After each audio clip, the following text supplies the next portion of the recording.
turunkan satu surah langsung, surah 112 untuk menunjukkan logika ketuhanan yang sangat jelas.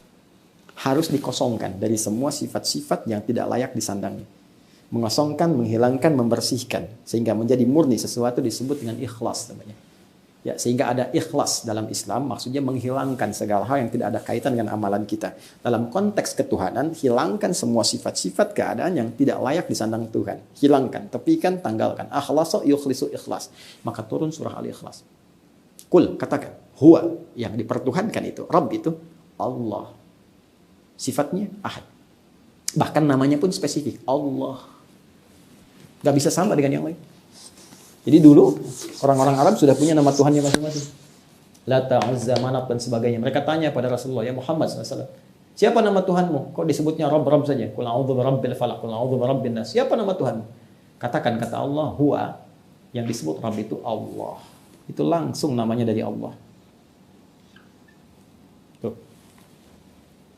Tidak ada nama-nama ini. Nama-nama pada saat itu tidak ada yang sama dengan ini. Ilah umum, alihah umum, tapi Allah hanya menunjuk kepada Tuhan yang disampaikan langsung oleh Allah lewat Al-Quran. Nama spesifik, Ahad. Bahkan namanya pun bukan sekedar sifatnya, bukan sekedar nilai ketuhanannya, namanya punya sifat Ahad. Ahad itu satu-satunya yang tidak ada dua, tidak ada tiga. Jadi ada ahad, ada wahid, itu berbeda. Ahad satu-satunya, tidak ada yang kedua, yang ketiga, dan lebih daripada itu. Bahkan namanya pun sifatnya ahad, hanya satu ini. Bahkan kalau dihilangkan setiap hurufnya, hanya akan kembali kepada yang satu ini. Cek. Ini nama Tuhan ya. Namanya pun beda dengan makhluk, punya sifat yang beda. Baru dari namanya saja. Hapus satu. Baca. Lillah, lillahi ma fis samawati wa ma fil ard. Masih menunjuk kepada Allah. Hapus satu lagi. Maka tasdidnya hilang. Lahu mulkus samawati wal ard. Masih menunjuk kepada Allah. Zat yang satu, ahad. Hapus lagi. Hu. Singkatan dari huwa. Huwa. Sebab kalau kita baca dalam bahasa Arab, termasuk baca Al-Quran, ya, maka kalau kita berhenti di huwa, maka wa-nya nggak dibaca, hilang. Al-Arab itu, orang Arab, ya, berbicara dengan harakat, tabda'u bil harakat, wa tantahi bis sukun. Berbicara dengan harakat, berhenti dengan sukun. Gak dibaca ini. Sehingga kalau kita baca Al-Quran, harakat akhirnya gak bunyi. Bismillahirrahmanirrahim. Padahal kan akhirnya i kan? Tapi gak ada yang baca Quran begini. Bismillahirrahmanirrahim. Alhamdulillahi rabbil alamin. Gak ada. Never. Ya, abadan. Gak pernah ada. Pasti berhenti ujungnya sukun. Sama persis ketika Anda membaca Al-Quran. Allahu la ilaha illa huwal hayyul qayyum. Al-Baqarah 255, Ali Imran ayat yang kedua. Terus Anda berhenti di kalimat huwa. Allahu la ilaha illa hu. Wa-nya enggak bunyi. Hu ini. Hu kembali ke huwa. Ya, siapa huwa ini? Balik ke Al-Ikhlas lagi tadi. Qul, katakan huwa. Kul, katakan Muhammad huwa, yang dimaksud huwa ini balik lagi Allah. Punya sifat ahad tadi. Anda hapus nih. Sehingga nggak kelihatan sama sekali. Hapus. Hilang kan? Dalam bahasa Arab, yang tidak tampak, tak terlihat disebut dengan ghaib. Al-ghaib. Tuh. Al-Baqarah ayat 3. Alladzina yu'minuna bil ghaib. Balik lagi kepada Allah. Allah memperkenalkan namanya, bahkan nama Tuhan yang tidak bisa disandang setiap sifatnya oleh nama makhluk apapun. Silahkan Anda cek, tempatkan di sini semua yang dipertuhankan, nama-namanya, cek di sini. Lalu hilangkan setiap hurufnya, maka Anda temukan semua kalimat itu tidak akan kembali kepada makna awalnya. Ya, saya nggak akan tuliskan, Anda saja yang mengecek. Teman-teman non-muslim juga boleh membandingkannya sebagai referensi kajian, ya, kajian. Tidak ada masalah. Saya tidak berusaha untuk menyoal berbagai hal. Kita hanya mendudukkan persoalan sebagai nilai ilmiah untuk dikaji. Sekali lagi, Anda sepakat, alhamdulillah Anda tanya, kami jawab, kita bisa diskusi. Tapi kalaupun tak sepakat, kita tidak harus mencaci. Anda boleh meyakini apa yang Anda yakini, itu urusan Anda. Ya kan, itu pilihan Anda.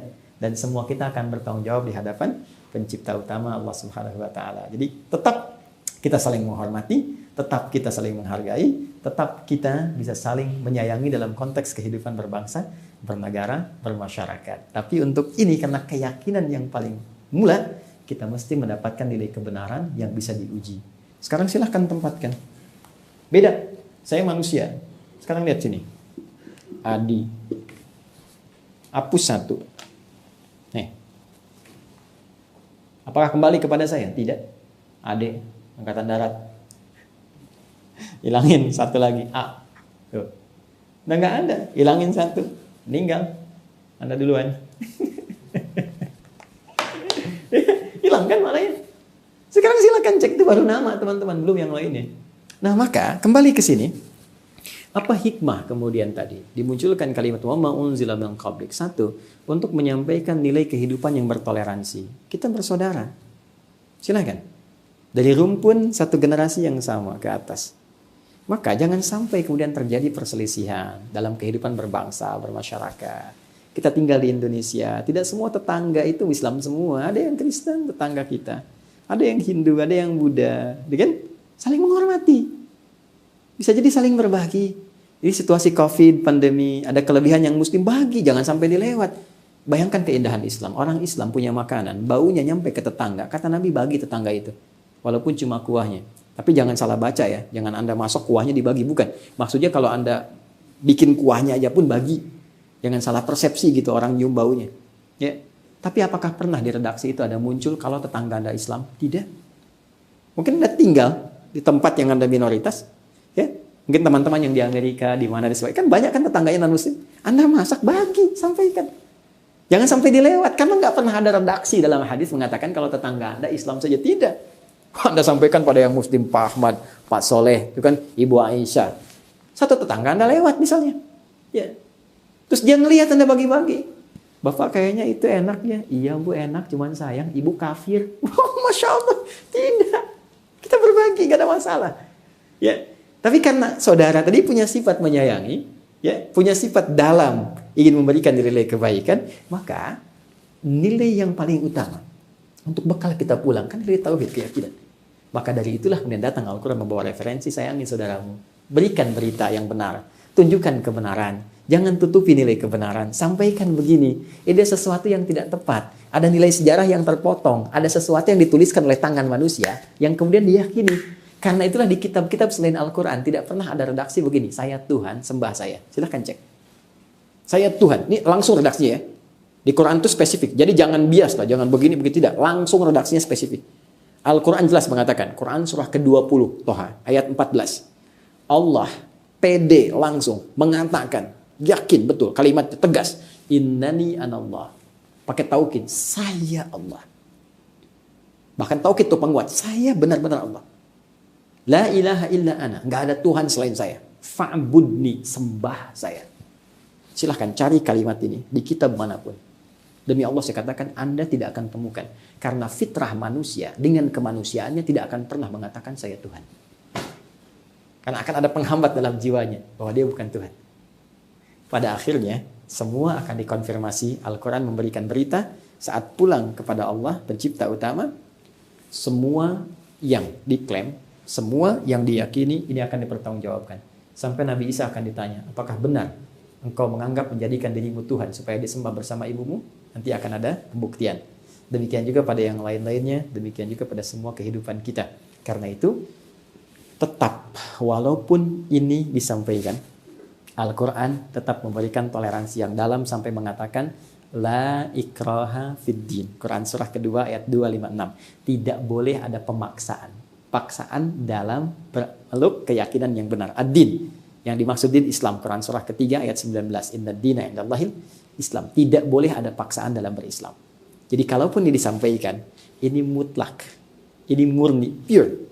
Sebagai referensi informasi yang benar untuk dikaji secara ilmiah. Baik oleh logika atau sumber dari nilai-nilai wahyu yang bisa dilacak kebenarannya dan bisa diteliti. Anda yakin? Silahkan berislam. Kalau belum yakin, silahkan banyak belajar. Dan Anda bisa memilih apa yang Anda yakini. Dan setiap kita akan bertanggung jawab. Objektif kan? Fair kan?